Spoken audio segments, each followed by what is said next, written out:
Assalamu alaikum.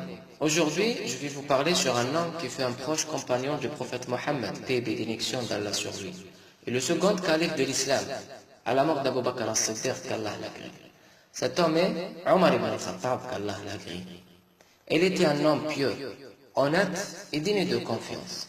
C'est bien que notre noble prophète Mohammed, paix et bénédiction d'Allah sur lui, a dit: s'il devait y avoir un prophète après moi, ce serait Omar ibn al-Khattab. Omar a été surnommé par le prophète Mohammed, paix et bénédiction d'Allah sur lui, Al-Farouq, c'est-à-dire celui qui discerne le vrai du faux, celui qui a été équitable lors de son califat. Omar craignait tellement Allah qu'il en pleurait quotidiennement. Cela prouve sa piété et sa peur envers notre Créateur. Elle portait sur son dos les sacs de farine pour les veuves et les orphelins.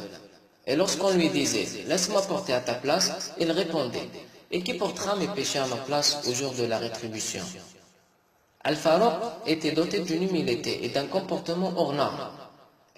Pendant toute la durée de son califat, Omar ne cesse d'insister sur trois grands principes, fondateurs jusqu'aujourd'hui de toute société harmonieuse: la justice, l'égalité et la liberté. Conscient que ces valeurs étaient indubitablement liées à la morale islamique, elle pensait que l'islam ne pouvait exister dans une société où prévalait l'injustice.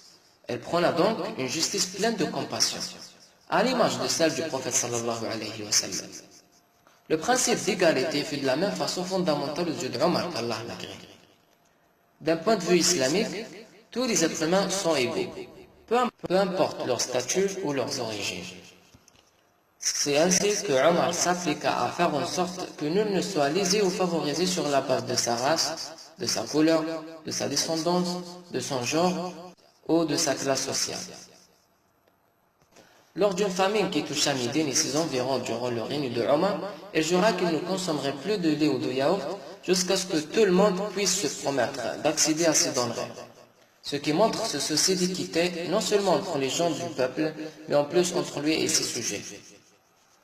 Omar, qu'Allah l'agrée, fut poindre à plusieurs reprises dans la mosquée de Médine, pendant la prière du Fajr, par un esclave persan surnommé Abu Lu'lu'a. Il mourit 3 jours plus tard à la suite de ses blessures.